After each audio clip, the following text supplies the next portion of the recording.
Welcome back to another UST podcast. Kind of in the middle of the week today. I'm going to be do a little update on NBA playoffs and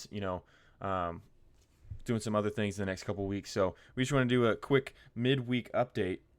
Got a lot of got a little bit in the recent news. Jared Goff signing a huge contract. Do you think it's really worth it? In your opinion, for them to sign a 5-year contract? Yeah, I don't think he's worth 200 million. Right. The Lions do pass quite a bit. Mm-hmm. I think they were like 6th in passing. Yep. Or like he was 6th in passes attempted. Yeah. And I think he's a great quarterback. I think he's underrated. I would agree. But I don't think he's worth 200 million. I mean, he's efficient, but still 200, like, what was it, 212 million, something like that. Yep. I think is a little steep. 170 million guaranteed. Jeez. Yep. That puts him at a $53 million average. Do you think he's worth $53 million? That's the second highest paid quarterback in the NFL.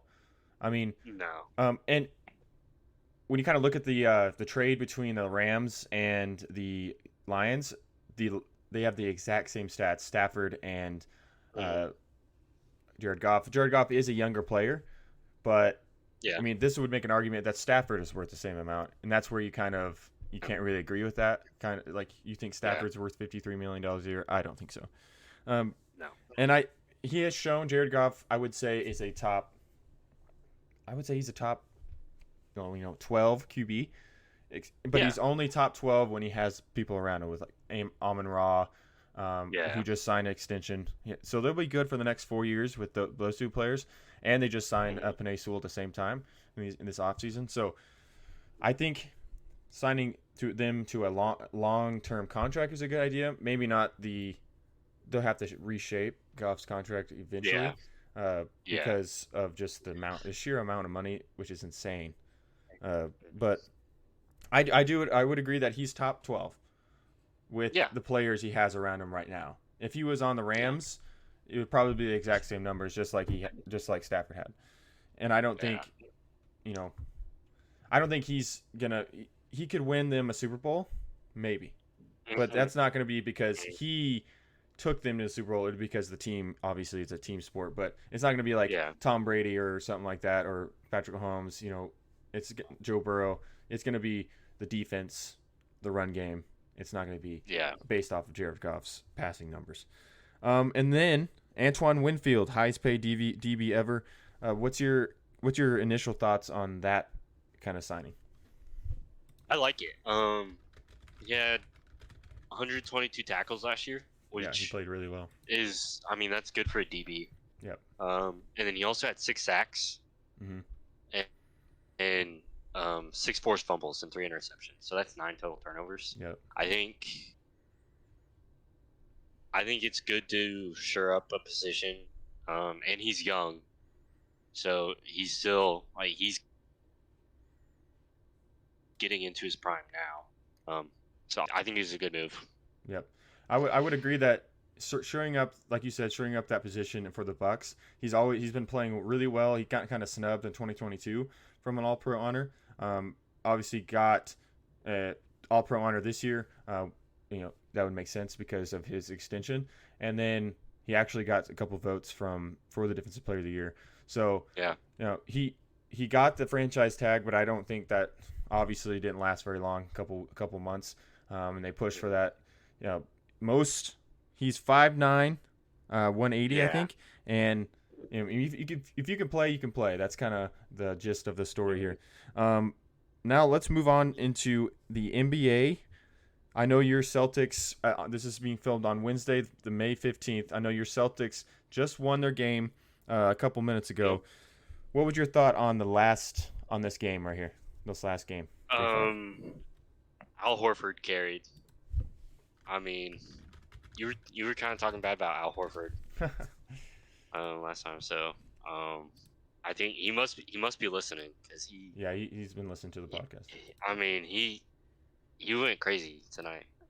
He was doing it all. Tatum overall played pretty well. Jaylen Brown played pretty well. Credit to the Cavs. Evan Mobley had a great game. Yep. Marcus Morris. I mean, I think this is the first time he's touched the court in a Cavs uniform. Yeah, he played and he shot the ball really well. Sure. Yeah, he was lights out tonight. I was kind of hoping to see with Donovan Mitchell out. I was kind of hoping to see Darius Garland go back to his All-Star days where he scored like 25, but it just didn't really pan out that way. He passed the ball a little more, but he did. Yeah, he did in Game 4. He went crazy in Game 4, but right. I was kind of hoping to see him with Donovan Mitchell out, see him kind of excel, but yeah. Horford was clamping him up. Right. I mean, it's crazy seeing a 38-year-old big clamping up Darius Garland, who's super like twitchy player. Right. And the Celtics are just so deep. When you see them lose, it's really kind of, you tell it's an off night. I know that I'm a Celtics hater just because you love the Celtics, but when they lose, you can tell it's just an off night. Like they don't shoot for the ball very well. But when they win, just like this game right here, top 1, 2, 3, 4, 5, 6, top 6 players scored in double digits, and then their 7th player off the bench had 8. And this is where the Celtics are dangerous. Just the sheer numbers of their team that can score and obviously rebound at a high level. And then Al Horford playing defense like crazy on guards and stuff, and Drew Holiday playing defense, and obviously Derek White plays great defense. So this is where the Celtics are dangerous. And going to the Eastern Conference Finals, I can't wait to see who they play. Now moving on to the next game tonight on Wednesday, the Thunder versus the Mavs. Who's your pick? And we're going to talk about the game before, but who's your pick tonight to win? I got Dallas tonight. I think they played a bad second half last game. For sure. So and Luka didn't play well. He didn't shoot the ball well. Yeah. And Kyrie wasn't really he was making the right decisions. I just wish he would have shot more. Yep. I think I know when he's on the court with Luka, it's hard for him to shoot the ball every single time. Right. But there were times where, Luka wasn't on the court and Kyrie, he was still getting assists. But I do wish he would have shot a little bit more. Right. And when Kyrie had 9 assists, Luka had 10 assists, but and we were watching the game together, the game before, and I'm gonna pick the Mavs tonight. But when we watched the game before, and you that first half, I was like, oh, the Mavs are gonna win 100%, and then they just slowly got worse and worse. In the first half, the Thunder were just tired. I mean, they were not playing well. Terrible rotating defense. It was kind of terrible to watch. And then, one change they did, they actually took Josh Giddey out. I was kind of I heard the commentators talking about Josh Giddey, and they're kind of worried about starting him and who to play. And I was kind of watching him just because I wanted to see how he played, and he was one of the culprits of the not getting on help defense, helping the helper, he's being a terrible rotator on defense, and then in the second half they didn't start him. Started someone else, and then their defense got better. They were more fluid on offense, and obviously they came back and won. But in the first half, you could tell that the Mavericks were defensively the better team. And we know what happened in the second half, but the Mavericks, the last 20 games of the Mavs regular season, they were number 1 in defensive rating and number 5, and they're 5th in the playoffs right now. That's where they can win this series tonight, win this game tonight, because they need their bigs to play like they have been the whole game. Be rim protectors, play all over the court, guard the perimeter, and get a bunch of rebounds. And just like and then add to another thing the Mavs have to do is make free throws. They have to make free throws. That's the only way they lost, really. They missed 9 free throws or something like that. For them to win and be a championship team, they have to make free throws. I know it's hack-a-shack, Derek Lively, some games, but that's where they win, and that's where they become champions. Now moving on into the Nuggets and Timberwolves update. We're going to talk about I think it's game 4, right? I can't even remember. The previous game. Game 5. The previous game. Yeah, you're right. The previous game. What's kind of your initial thoughts on game 5 and this kind of Nuggets comeback that they heard us talking about? Timberwolves. I mean, the Nuggets really, they've found their groove. I mean, they won by 15. It wasn't just, right, like a grinded out kind of win. They won by 15. And I think a lot of it was Jokic just played really good. I mean, he was torching Rudy Gobert. Yep. He was like 8 for 9 against Gobert. Yep. And that's the depoy. I mean, it's almost like it should have gone to somebody else. Right. Jokic 40, 13, and 7. Everything he put up went in. You run him off the 3-point line, he makes it. You guard him in the post. Don't double him in the post. He's gonna make it. You double him in the post. He kicks out to a wide open MPJ or Jamal Murray, or dumps it down to Aaron Gordon that's been slashing, and then you double him off pick and rolls or whatever. Play perfect defense. 24.9 or 23.9 seconds of defense, and he jacks it over his head and makes a 3. He was playing like the best player in the world last night. The last couple games, he's the MVP. He's been scoring like he has been, but this is where he controlled this game. And Edwards was one of the catalysts for this team in their first 2 wins, and just his energy and how he played, and he just didn't shoot very well. He shot well in game 4, but they still came out on the losing end. But this game, he just did not shoot very well. For 5 of 15 shooting, I think it was what it was. And he talked about that in the post-game conference. Right. Post-game conference. So what they have to do is play better. I don't know, it's easier to say than to do it. Yeah. Is play better defense on Jokic. But like been talking about, he's so efficient. And we kind of talked about in the Maverick series, how is the Thunder going to win? Is to make Luka shoot more shots. Make him inefficient. And that's how they won that last game. He was very inefficient. Obviously, he didn't make a lot of shots, but that's how you make someone inefficient. They shoot a lot of shots, and then if they miss, they miss. Make Jokic shoot more shots, double team, get it out of everyone else's, get it in his hands, and make him shoot more shots. And that's the best way to do it. I think letting him score 40 points and not letting anyone else touch the ball, I think that's how you win. It sounds crazy, but that's kind of how I would attack that, because they're just so good. You can't double him because he's going to find the open guy. If you double him, the guy misses a 3, it's going to be an offensive rebound by Aaron Gordon or something like that. It gets you all out of the defensive rotation. So moving on to the rugged matchup, I loved watching this game last night. The Pacers versus the Knicks. Let's just talk about the Jalen Brunson masterclass. I don't have the specific stats on when Naismith was guarding him. Nembhard.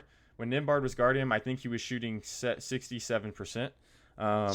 Obviously, and he was shooting like 15 shots on Nembhard. Just completely unguardable. I mean, every time he got the ball, Nembhard, and that was kind of a thing as you watch the game. Every time he got the ball and he saw Nembhard on him, he was like, "Yeah, I'm gonna score right now." And that's also why he had 40 points, 44 points, and that's it was just a masterclass. He made every shot. He was methodical. He got people, a couple people open shots when they started doubling him in the third quarter. Yeah. And I thought he was going to score 50, but then they started doubling him. And with the Knicks, it's not as firepower as the Nuggets, so that kind of slowed him down in the Knicks down. But and you could just tell that the Knicks just were out hustling, out playing the Pacers. And I'm kind of excited to see them come back. What was your kind of thoughts on the game? I mean, again, Jalen Brunson masterclass. I think one thing Jalen Brunson does so well that like people don't really appreciate is he just plays so well off of 2 feet. Yep. Like that's his whole game, and I think it kills in the NBA. And again, like he's making all the right reads. Like when he was getting doubled, he didn't hesitate to give it up. Yeah. Because he knew his teammates would get an open shot, and I mean Josh Hart, he went crazy. Carrying like he was going crazy. Right. And he was attacking, like making all the effort plays. I think if the Pacers want to stay in the series, they can't turn the ball over. Yeah, they were turning the ball over. They were just throwing awful passes. Right. And they need Halliburton to I had that go off. I had, just like you just said, I had Halliburton absent once again, not being aggressive scoring wise. There was a couple times he would go into the rim off of a pick and roll and then had an open layup and he would try to pass it. This is where he has to make the next step. You were an all-star. You've been playing well. Maybe not since the all-star break to that level, but you have to start making threes like you were in the regular season, and you got to make open shots. You got to take your layups, dude. You're getting picked to roll. Yeah. They're covering the roll guy because they know you're going to pass it. Go to the layup, make a layup. Yeah. That's kind of where right. And I was watching and I was like, come on, man, go score. Kind of like Jalen Brunson. You got someone on you, he's going to go score. I think Halliburton has that in his repertoire. He just has to do it. And then I want to point out another guy that kind of went crazy last night in this game is Hartenstein. Mm-hmm. When we talk about hustle and outplay, he was the spark plug in this game. I think he had 12 offensive rebounds out of his 17 rebounds. Didn't score many points. And had 5 assists to get, or most of them were to a cutting Jalen Brunson. But this is where Hartenstein carried this game yesterday, and obviously Josh Hart is going to carry the rebounds. But Hartenstein effort tips on offense, got more shots, and so for the Pacers to come back, we need more effort. I would like to see the Halliburton and Siakam pick and roll more. Try to get them the ball more. In the third quarter, Siakam's made like 6 shots in a row. I think they could do that more. I think he could get the ball more and get to the rim so they can get Halliburton more shots. I think for them to win the series, they have to play faster and try to score the ball. Halliburton has to try to score the ball. So now we're kind of going to move on into our off season. So I know we've been talking a lot about the playoffs, do weekly updates and stuff like that. We're going to go ahead and talk about the off season, and because there is more teams than the teams in the playoffs. So we're going to talk about what they need to do to get better. We're going to talk about the top 5 trade targets for the offseason. Who, what team, and what possibly could they get out of the player. And I'm going to let you go first on this. So my first 2 are really about the draft.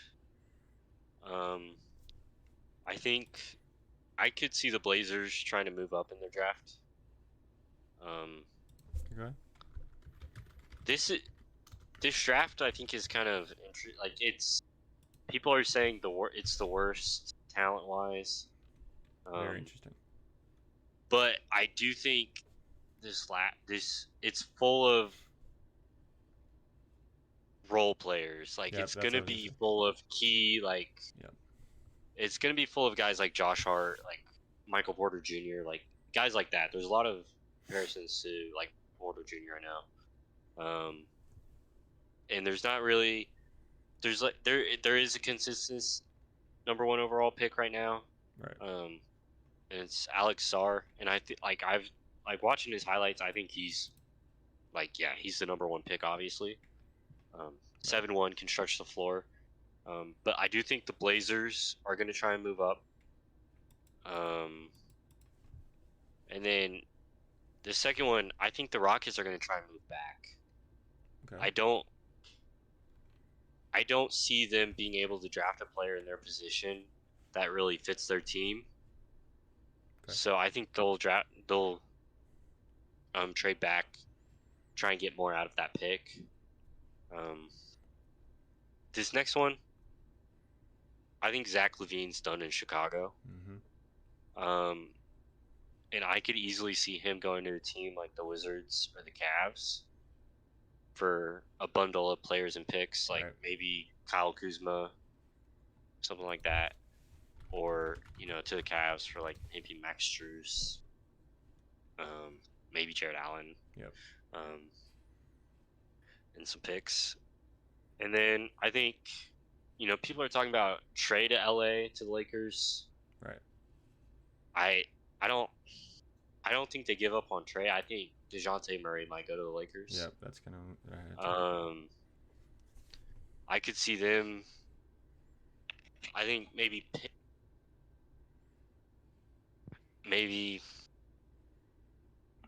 I don't know, somewhere like maybe Rui and Torian Prince. Yep. To Atlanta. And then this last one might be a little crazy. I think the Clippers are going to sign and trade PG to a team like the Nets for some young talent. To the Nets? For like Mikal Bridges and maybe Cam Johnson. Okay. And like maybe a 2nd-round pick, something like that. Because you have to think Paul George, he's going to want a big contract because he is coming off an all-star year. Right. And he's coming off a very good year. Like, he had a good year. Mm-hmm. And so I could see the Clippers trying to get some value out of him. And I think the Nets might not be willing to trade Mikal Bridges. But I could see them definitely parting ways with maybe like Cam Johnson. Yeah. Maybe Lonnie Walker. Something like that. Okay. So those are mine. Okay. So I kind of had a few of the same ones. I had a couple different ones, but for my first one, I had Zach LaVine, but I had a different location. I had the Orlando Magic, sending him to the Orlando Magic for, the Chicago is, if they trade LaVine, they're kind of just in the dumps. They can't pay him.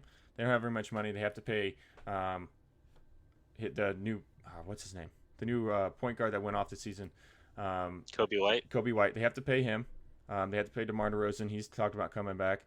I think they could send, player like Wendell Carter, Gary Harris to the Bulls, back to the Bulls for Wendell Carter, but or someone like Markelle Fultz, someone that can play the point and play the shooting guard.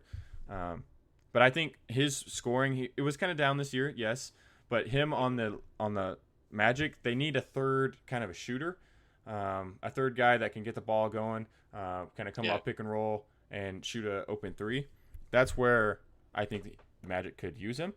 Now, the Magic aren't really that kind of team that they're going to try to go get big players like that or bigger players like that.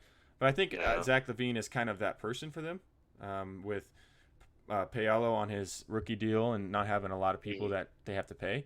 I think that's where they could get him for cheap, or not in a cheap sense, but get him for obviously 3 or 4 years and then see how it goes after that.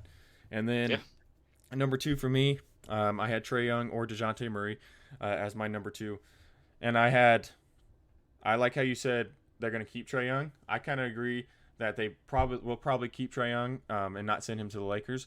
But I do think DeJounte Murray will be moved to the Lakers. I have the Lakers back to the Spurs and also the Magic if they don't get Zach LaVine.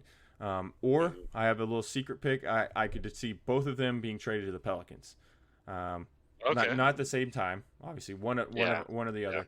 but I could see Trae Young going to the Pelicans or Dejounte Murray going to the Pelicans. They need someone to run the point. They need someone to shoot. I think that would be a great spot for Trae Young. But if Zion Williamson stays healthy, and then number 3, which is going to be kind of crazy, I know, but last year he's on the last year of his contract, coming off a great year. He was actually out in the playoff game that just happened against the Celtics. Donovan Mitchell, I think, could be traded to the Heat or the Memphis Grizzlies. That might be kind of crazy, but I think that he's on his last deal, his last year of his deal, and I don't think they're going to be able to sign him again. He's coming off an All-Star year. He's coming off a great year. I don't think they're going to be able to pay him what he needs to be paid, and I think the Memphis can pay him, and the Heat can. And Heat has always wanted him, and they can move a couple people around, sign a trade, different things. But I think the Heat is a great place for him. He's kind of the that player. I think he fits their Heat culture, is what they call it. And then for number 4 for me, I have a sneaky pick, Matisse Thybulle. I know that the Mavericks signed an offer sheet for him in the offseason. And Portland equaled it, and they got him back. And this can't happen until June because it has to be a full year. But I think that the Mavs go after Matisse Thybulle and try to get him for more perimeter depth and obviously more perimeter defense. He's one of the top perimeter defenders in the past couple of years. I think he would be a solid role player for them and also help on their perimeter when Luka is out. And obviously Luka's been playing better defense, but he's not Matisse Thybulle on the perimeter. Can I come off the bench and play against players like Jamal Murray? Obviously, different type of team, but Jamal Murray, players like that off the bench. So players like what's his name? We talked about the other night. That talked bad on. Tim Hardaway. Yeah, Tim Hardaway. Players like he could switch Tim Hardaway, and he can actually get some defensive help in that spot. And then last one, you kind of mentioned it, Mikal Bridges. I had Mikal Bridges being moved to the Pacers. If you watched that game last night, they need more defense. His perimeter defense could help, and then his perimeter shooting could help. They just need one more person to kind of put them over the edge. And I think Miles Bridges can help. And because Aaron Naismith, yes, he can shoot a little bit. Nembhard can shoot a little bit. But Mikal Bridges can really get the ball up, make a lot of shots. I think that would help them, and kind of help on the defensive side as well, especially against teams like the Knicks, where they can actually get a guard on a guard. And then let's talk about the Hawks getting the number 1 pick. Who could you see them taking? I know you kind of already mentioned it. If it's not Alex Sarr, who else could you see them taking? I mean, it's kind of a tough draft, honestly. Yeah, it's like I said earlier. There's not any. I think besides Czar, there's not really any stars. And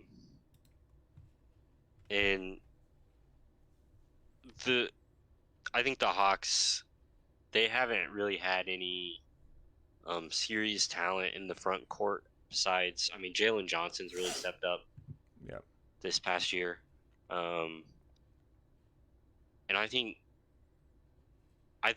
they're only gonna I think their really only option is to take Czar, and that's the reason I think they're gonna keep Trae Young, is so he has a good guard to develop with. But he's got solid defensive instincts, and he's got the size to make an impact on the defensive end. And then again, he can stretch the floor a little bit. Offensively, he's not going to be able to create. He's not going to be able to create his own shots that well. My only concern is him being able to handle the physicality of the NBA inside. On the offensive end, I really think he's their only option. There's a couple other, overseas guys that are projected. Or there's also like I saw Stephon Castle maybe. Yeah. If they trade DeJounte Murray, I know he's projected number 2. Yep. Yeah. And then who's the other one? Oh, I mean, Rob Dillingham's projected top 3 in some. Yeah. I would be very, like you said, I would be very surprised if they don't take Alex Sarr, just because it fits their team better. But if they trade or move anybody, I could see them taking, another point guard like Rob Dillingham. If they don't like Alex Sarr, if he didn't perform well in their workouts or whatever, if they trade DeJounte Murray, they get another shooter to Rob Dillingham to kind of pair with Trae Young, or Stephon Castle to kind of move the ball. A real true. I mean, Stephon Castle is kind of hard because I think Trae Young they're kind of similar. I mean, obviously Trae Young shoots the ball a little bit better, but Rob Dillingham could be a great 2 guard to him, kind of like a Lou Will. Shoot the ball well, create off the dribble. I could see Rob Dillingham, really nobody else in this draft besides all the way down here at the projected. I'm looking at Matas Bazulis, but he is top 10, and he's not really. It's not like a center heavy draft like last year when we talk about Wembanyama. Like it's kind of hard to pick a team and make a draft order because you don't really know how good these players are going to be. But one, I hope that the Hawks, I hope that Sarr pans out. There's just not really a lot of depth in the center aspect in this draft. Besides, Donovan Clingan is another top 10 pick, but he's probably not going to go number 1. He's more of a like you said, a role player. A lot of these players are role players, and they're going to shape your bench for years to come. But Alex Sarr is probably the only one that could start immediately on the Hawks, just because they don't have a great center. But yeah, that's kind of my thoughts on the Hawks number 1 pick, and that's going to wrap up our podcast for tonight. I hope you guys have a great night. Follow us on X, Instagram, YouTube. Go like our post, and obviously follow us on Spotify as well. Hope you guys have a good night. Bye-bye.